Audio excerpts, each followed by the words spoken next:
अस्सलाम वालेकुम। सबसे पहले तो चाइनीज़ फ्यूचर्स जिसने सारी दुनिया को हिला के रखा हुआ है अभी आजकल। चाइनीज़ फ्यूचर्स लास्ट वीक के अंदर जो है वो पॉजिटिव ही रहे हैं mostly for most of the time. Weak और वीक अगर बात करें तो डी बर्थ के फ्यूचर्स जो है वो -0.28 पे थे ना, उन्हें जैसा कोई फ़र्क पड़ा। इसके ऊपर HRC के तकरीबन 0.61% अप थे, ये भी कोई ख़ास मेजर फ़र्क नहीं है। जबकि कोकिंग कोल जो है वो 2.5% अप गया है और इसके अलावा आयरन ओर जो है वो 1.1% अप गया है अभी इस वक्त। इसकी वजह से स्पॉट प्राइसेस के अंदर काफ़ी तेज़ी आना शुरू हो गई थी लास्ट वीक के अंदर। अचानक से सेलर्स ने विड्रॉ कर ली ऑफर्स और जो प्राइस HRC की आई वो तकरीबन $500 टच कर रही थी। 498 500 की ऑफर्स आ रही थी लास्ट वीकेंड तक। इस हफ्ते अब जो स्टार्ट हुआ है यहाँ पर, अब प्राइस जो फ्यूचर्स थे वो बेसिकली नेगेटिव जोन के अंदर ही स्टार्टिंग हुई है, जिसकी वजह से आज प्रेशर नज़र आ रहा था HRC पे वापस और प्राइसेस फिर से रीएडजस्ट बैक हो रही थी। सेलर्स फिर से ऑफर कर रहे थे। मेजर रीज़न इसकी ये नज़र आती है कि जब भी आपका तेज़ी से मार्केट मूव करती है किसी भी डायरेक्शन के अंदर तो नॉर्मली हेल्दी नहीं हुआ करता। और वही हुआ कि जब प्राइसेस बहुत ज़्यादा हीटअप हो गई तो फिर उन्होंने एडजस्ट होना था नेचुरली, और अब आहिस्ता आहिस्ता नेचुरल एडजस्टमेंट के बाद जो HRC की प्राइसेस आना शुरू हो गई हैं वो तकरीबन 495 के आसपास, 93-95 की फिर से आ रही हैं। हो सकता है कि इसमें एडजस्टमेंट फर्दर जारी रहे जैसे जैसे फ्यूचर्स शंघाई फ्यूचर एक्सचेंज जो है मूव करेगी, साथ साथ स्पॉट प्राइसेस भी उसमें एडजस्ट होते चले जाएंगे। अब अगर इन्वेंट्री लेवल्स की बात करें तो उसमें काफ़ी ज़्यादा बेहतरी नज़र आ रही है अभी कि इन्वेंट्री भी काफ़ी तेज़ी से नीचे गई है, क्योंकि एक्सपोर्ट्स काफ़ी ज़्यादा बढ़ी, हर तरफ से इंक्वायरी थी।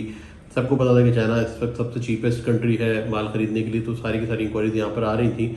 काफ़ी सारे ऑर्डर्स भी बुक हुए हैं, जिसकी वजह से एक तो कर इन्वेंट्री काफ़ी तेज़ी से नीचे गई है, बट ट्रेडर्स के पास अभी भी इन्वेंट्री मौजूद है जिसको पूरी तरह से लिक्विडेट नहीं कर सके अभी तक। तो वो एक तो पाइपलाइन के अंदर मौजूद रहेगी। सेकेंडली जो प्रोडक्शंस हैं इस कदर लॉस कर रही है अभी इस वक्त चाइनीज़ मिल्स, कोई $30 पर टन नुकसान कर रही है किसी प्रोडक्ट के ऊपर, कोई $40 पर टन नुकसान कर रही है किसी प्रोडक्ट पे। तो ये लॉन्ग टर्म के लिए जो है वो फिजिबल नहीं है उनके लिए प्रोडक्शंस करना। उसकी वजह से प्रोडक्शंस आहिस्ता आहिस्ता, जो अनऑफिशियल प्रेशर होता था एक गवर्नमेंट की साइड से कि प्रोडक्शंस जो है आप जारी रखें ताकि इकोनॉमिक एक्टिविटी जो है चलती रहे, तो उसको आहिस्ता आहिस्ता जो है वो निगेट किया जा रहा है और उसके अगेंस्ट मिल्स जाते हुए और अपनी प्रोडक्शंस को जो है वो कम कर रही हैं ताकि अपने नुकसान से कुछ थोड़ा तो बचाया जा सके। बंद नहीं हो रही बट अपनी प्रोडक्शन ज़रूर कम कर रही हैं ताकि जो है वो लॉसेस के अंदर कमी लाई जा सके, जिसकी वजह से उम्मीद ये नज़र आ रही है कि आने वाले दिनों के अंदर होपफुली शायद यही बॉटम होगा। इससे नीचे भी फिलहाल तो कोई किसी किस्म के आसार कोई और नज़र नहीं आ रहे नीचे जाने के मार्केट के। खासतौर से एक और न्यूज़ ये है कि गवर्नमेंट भी अभी इंटरवीन कर रही है। लास्ट वीक में जो तेज़ी थी उसकी एक बैकग्राउंड का रीज़न ये भी था कि गवर्नमेंट इंटरवीन करना चाह रही थी, स्टिमुलस पैकेज फिर से देना चाह रही थी कि अपने जो आपने क्रेडिट लेना है उसको आसान बनाया जाए, कि लोन अपने हाउसेस के लिए जो लेने हैं उसको आसान बनाया जाए, कि जो इस किस्म का जो भी उनका अभी इस वक्त डेफिसिट आ रहा था उसको गवर्नमेंट चाह रही थी कि हम लोग ख़त्म करें और एक दफ़ा दोबारा से इकोनॉमिक एक्टिविटी स्टिमुलस के साथ शुरू की जा सके। तो ये सारे मामला थे। अगर वो चीज़ें उस तरफ मूव करती हैं पॉजिटिविटी की तरफ तो हो सकता है कि मार्केट्स फिर वापस यहाँ से बहुत तेज़ी से नहीं but Aahista Aahista gradually support लेने के बाद, स्टेबल होने के बाद फिर से दोबारा से थोड़ा थोड़ा स्टेप बाय स्टेप बढ़ना शुरू करें। आयरन ओर की अगर बात की जाए तो वो भी $4 बढ़ा है लास्ट वीक के अंदर, और अभी एज ऑफ नाउ तकरीबन $100 जो है वो क्रॉस कर चुके हैं। 100.5 के ऊपर अभी से मूव कर रहा था आज के दिन, और लास्ट वीक से कंपैरिजन करें तो $4 बढ़ा। और अगर कोकिंग कोल की बात करें तो वो भी 203 पे मूव कर रहा था, जो कि एक दफ़ा 195 टच करने के बाद अब दोबारा से बढ़ा है। पिछले हफ्ते का जो तेज़ी आई है वो तकरीबन $3 का इजाफा हुआ है इसके अंदर। बाकी कंट्रीज सारे डिपेंडेंट थे लास्ट वीक के अंदर, थोड़ी सी एक्टिविटी जनरेट होने की कोशिश की, बट ताइवान, जापान और कोरिया सभी कंट्रीज़ जो है वो इतना ज़्यादा डिपेंडेंट हैं और इतना एसोसिएटेड है इससे कि सब लोग वहाँ पर भी वेट कर रहे थे कि हालात थोड़े से, या वियतनाम वहाँ पे ये वेट हो रहा था कि चाइना की मार्केट अगर स्टेबलाइज होती है यहाँ पर तो फिर उसके बाद हम हिम्मत करें और फिर जो है वो आगे माल ख़रीदें और कुछ करें। अभी तक तो नेगेटिव सिचुएशन नज़र आ रही है। जापानीज़ प्राइसेस भी काफ़ी ज़्यादा अंडर प्रेशर है क्योंकि आसपास के एरिया में माल जा नहीं रहा। बांग्लादेश भी फिलहाल स्लो है, जो कि मेजर मार्केट रहती है उनकी, बांग्लादेश या इंडिया, दोनों जगह से कोई डिमांड नहीं है। और बाकी के कंट्रीज़ जो है वो भी माल अभी इस वक्त नहीं ख़रीद रहे हैं आसपास की कंट्रीज़। तो ताइवान, कोरिया, जापान सभी मार्केट के अंदर ऑलमोस्ट मंदा ही रहा है। वियतनाम के अंदर भी प्राइसेस कोई ख़ास चेंज नहीं हुए, स्टेबल है बट स्टेगनेंट है, एक्टिविटी भी कोई खास देखने में नहीं आई। टर्की की बात करें तो टर्की के अंदर आहिस्ता आहिस्ता इजाफा होना शुरू हो गया है प्राइसेस के अंदर, क्योंकि पीछे से इन्वेंट्री काफ़ी टाइट है।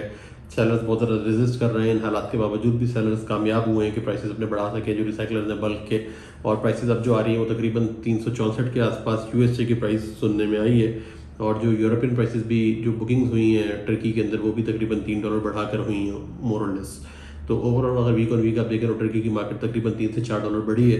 अब देखना है कि यहाँ पे सस्टेन करती है या नहीं करती, क्योंकि एपेटाइट तो टर्की के अंदर भी रही है कि बहुत ज़्यादा बुकिंग उन्होंने स्क्रैप की नहीं की है, तो उनको वक्त के साथ साथ करनी पड़ेगी। बट चाइना किस तरीके से अपना रोल प्ले करता है इस हफ्ते के अंदर, उस पर डिपेंड करेगा कि टर्की के ऊपर किस किस्म का इम्पैक्ट आता है। बट टाइमिंग ऐसा नज़र आ रहा है मोर और लेस कि टर्की के अंदर भी डेस्परेशन नहीं है इतनी कस्टमर्स की, क्योंकि उनके पास सेमी फिनिश भी आ रहा है सस्ता, एक तरफ ईरान से माल आ रहा है, दूसरी तरफ रशिया भी कुछ सप्लाई दे रहा है, तीसरा जो है वो आपको चाइना बहुत ज़्यादा भी इस वक्त एक्टिव हो चुका हुआ है, जिसकी वजह से उन पर कोई प्रेशर नहीं आ पा रहा। रीबार्स के अगर प्राइसेस देखें तो $572 के आसपास FOB मूव कर रही है। रीबार की प्राइस टर्की में जो कि स्टेबल है वीक ऑन वीक। बिलेट्स की प्राइसेस तकरीबन थोड़ा सा $5 के करीब नीचे आई हैं, क्योंकि खासा प्रेशर फील हो रहा है जो इंपोर्ट ऑफ बिलेट्स है उसकी वजह से काफ़ी प्रेशर उनके बिलेट्स के ऊपर, तो वहाँ पर $5 कमी आई है। अगर ईरान रशिया की बात करें तो ईरान की मार्केट स्टेबल है $460 पे बिलेट्स की, जबकि रशिया के अंदर प्राइसेस रिबाउंड होना शुरू हो गए हैं HRC के सरप्राइजिंगली। और मेन सप्लाई उनकी जो कंट्रीज़ है डेस्टिनेशन, वो टर्की है, इसराइल है और इसके अलावा इजिप्ट है मेनली। तो वहाँ पर अभी इस वक्त जो ऑफर्स हैं उनकी वो बेसिकली तकरीबन $10-15 बढ़ा कर वो दे रहे हैं, और अच्छी खासी बुकिंग भी वहाँ से सुनने में आ रही है और देखने में आ रही है अभी इस वक्त। तो बेसिकली एक स्टेबिलिटी नज़र आ रही है इस रीजन के अंदर। यूरोप की बात करें तो यूरोप के अंदर जो प्राइसेस है, यूके के अंदर काफ़ी ज़्यादा रूमर्स रही हैं लास्ट वीक के अंदर के प्राइसेस अब बॉटम आउट हो गई हैं और यहाँ से बढ़ना शुरू होंगी, और यार्ड्स भी प्राइसेस को होल्ड कर रहे हैं अभी और सस्ती करके माल नहीं बेच रहे हैं अभी इस वक्त। और उनका अंदाज़ा है कि अभी मूविंग फॉरवर्ड जैसे जैसे छुट्टियाँ भी वेकेशन ख़त्म हो रही हैं अभी यूरोप के अंदर भी, तो प्राइसेस बेहतरी की तरफ जाएंगी और रीस्टॉकिंग होगी मिल्स की। तो यूके का भी देखना है कि ये फर्दर पास ऑन कर पाते हैं या नहीं कर पाते। बट अगर डॉग्स की और डोमेस्टिक प्राइसेस की बात करें तो यूके में वीक ऑन वीक स्टेबिलिटी रही है उसके अंदर। अब यूरोप की अगर बात करें तो वहाँ पे वेकेशन खत्म होने के बाद ऐसा लगता है कि शायद स्लैब्स की भी रिक्वायरमेंट निकलेगी, क्योंकि स्लैब्स के सेलर्स काफ़ी होल्ड बैक कर रहे हैं। सितंबर का पहला वीक या 10 दिन देखना चाहते हैं कि किस मूड के अंदर मिल्स जो वापस आती हैं और किस किस्म की एक्टिविटी जनरेट होती है। यूएस की बात करें तो सुनने में रूमर्स ये आ रही हैं कि प्राइसेस मोर और लेस स्टेबल रहेंगी सितंबर की डोमेस्टिक प्राइसेस, या हो सकता है कि $10-15 की कमी भी आए उसके अंदर, डिपेंडिंग ऑन कि मिल्स की डिमांड किस तरह की है। बट मेजर कंसर्न उसमें ये रहेगा काफ़ी सारी मिल्स अभी इस वक्त अपनी मेंटेनेंस के ऊपर चली जाएंगी और शटडाउन पीरियड होगा उनके लिए, तो उनको स्क्रैप की रिक्वायरमेंट नहीं रहेगी। तो मेन डिपेंडेंसी जो स्क्रैप की रहेगी यूएस की, वो एक्सपोर्ट्स के ऊपर भी रह सकती है, क्योंकि काफ़ी सारी मिल्स जब आउट होंगी तो डोमेस्टिक की डिमांड जो है वो बेसिकली कम हो जाएगी। तो इसको यूएस की मार्केट को देखना काफ़ी ज़रूरी है मूविंग फॉरवर्ड के प्राइसेस किस तरफ मूव करेंगी यूएस में, उसी पे फिर बाकी भी जो यूरोपियन कंट्रीज़ हैं बाकी जो सेलर्स हैं वो भी उसको फिलहाल फॉलो कर रहे होंगे। बट टाइमिंग तो रेजिस्टेंस काफ़ी ज़्यादा है सेलर एंड से। इंडिया बांग्लादेश की बात की जाए तो इंडिया के अंदर भी एक्टिविटी स्टेगनेंट रही है, कोई ख़ास मेजर लास्ट वीक के अंदर बाइंग्स देखने में नहीं आई हैं। जो सेमी फिनिश की प्राइसेस है वो भी अभी इस वक्त स्टेगनेंट है, वहाँ पर मानसून काफ़ी ज़ोरों पे है। बांग्लादेश, इंडिया और पाकिस्तान सबको वो हिट कर रहा है, और मोर और लेस मेरा ख्याल है कि स्टेबल ही कहेंगे वीक ऑन वीक मार्केट जो रही हैं पाकिस्तान में या इंडिया के अंदर काफ़ी स्टेबल रही हैं। बांग्लादेश का तकरीबन $5 से $10 की कमी आई है, क्योंकि वहाँ पर डिमांड काफ़ी ज़्यादा कम हो चुकी है अभी एज ऑफ नाउ, और सेलर्स भी जो है वो कंफर्टेबल नहीं है बांग्लादेश के साथ अभी काम करने में, अनलेस कि वहाँ पे स्टेबिलिटी आ जाए और हर चीज़ की सिचुएशन वहाँ पे क्लियर हो जाए। तो काफ़ी एक नर्वसनेस है अभी सेलर्स के दरमियान भी जो सुनने में आ रहा है। और बाकी कुछ जो है वो ऑफर्स विड्रॉ भी हो रही हैं चाइना से और टर्की से अभी एज ऑफ नाउ, क्योंकि प्राइसेस जो है वो बढ़ने के जो खदशात हैं उसकी वजह से लोग अब थोड़ा सा विड्रॉ कर रहे हैं। सेलर्स ने भी विड्रॉ किए हैं ऑफर्स इंडिया से और बांग्लादेश से, इवन पाकिस्तान के अंदर भी लास्ट वीक के अंदर विड्रॉ करना शुरू कर दिए थे और प्राइसेस $5 बढ़ा दिए थे। बट उसके बाद डिमांड पिकअप नहीं हुई पाकिस्तान के कस्टमर्स से। कस्टमर्स अभी वो लीप नहीं लेना चाहते कि प्राइसेस बढ़ाकर माल खरीदा जाए। फिलहाल सबकी यही कोशिश है कि जो लोअर प्राइसेस है उसके ऊपर ही अगर माल मिलता है तो वो रीस्टॉक करेंगे, अदरवाइज कस्टमर्स भी अभी वेट एंड वॉच के मूड में है। पाकिस्तान की अगर स्पेसिफिकली बात करूँ तो तकरीबन $405 पे कुछ काम हुआ है श्रेडेड का, 400 पे भी हुआ है, 405 पे भी हुआ है। जो मेजर ऑफर्स आ रही हैं वो 400 से $407 के लेवल्स के ऊपर आ रही हैं, और मिडल ईस्ट की प्राइसेस सरप्राइजिंगली काफ़ी नीचे आ चुकी हैं और यूरोप यूके के प्राइसेस को कम्पीट कर रही हैं। श्रेड का काम भी वहाँ पर इन्हीं प्राइस लेवल्स के ऊपर अभी सुनने में आया दुबई से, जो कि यूरोप यूके के प्राइसेस से। जो HMS है उसका प्राइस भी तकरीबन 375-80 के आसपास सुनने में आ रहा है, जो कि अट्रैक्टिव प्राइस है कस्टमर्स के लिए, और कस्टमर्स हो सकता है कि रीस्टॉक करें इन प्राइसेस के ऊपर।